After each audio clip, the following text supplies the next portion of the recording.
Praise the Lord. ஒரே ஒரு வசனத்தை கூட காண்பித்துக் கொடுக்கிறேன். சங்கீதம் 55வது அதிகாரம் 22வது வசனம், கர்த்தர் மேல் உன் பாரத்தை வைத்து விட அவர் உன்னை ஆதரிப்பார் சொல்லி இன்னைக்கு ஆண்டவர் நம்மளை பார்த்து சொல்றாருங்க.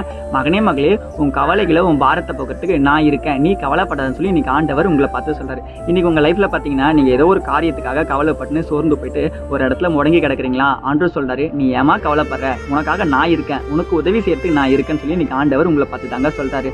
ஏதோ ஒரு வியாதியில நீங்க மாட்டிருக்கீங்க, இந்த வியாதி என்னை விட்டு எப்ப நீங்கும்? ஏதோ ஒரு கடன் பிரச்சனையில இருக்கீங்க, உங்க படிப்பின் காரியத்துல சில தேவைகள் இருக்கு, உங்களுடைய வாழ்க்கையில நீங்க முன்னேறாம நீங்க அப்படியே இருக்கீங்க, அதனால இந்த உலகத்தின் காரியங்கள் நடக்காதனால நீங்க கவலைப்பட்டு சோர்ந்து போய் கிடைக்கிறீங்கன்னா ஏசப்பா சொல்றாரு, நீ கவலைப்படாத, ஏற்ற நேரத்துல நீ என்ன காரியம் எதிர்பார்க்கையோ அது உன் வாழ்க்கையில நடக்க போகுது, உனக்காக நான் செய்ய போறேன்னு சொல்லிட்டு இன்னைக்கு ஆண்டவர் உங்களை பார்த்து சொல்றாருங்க.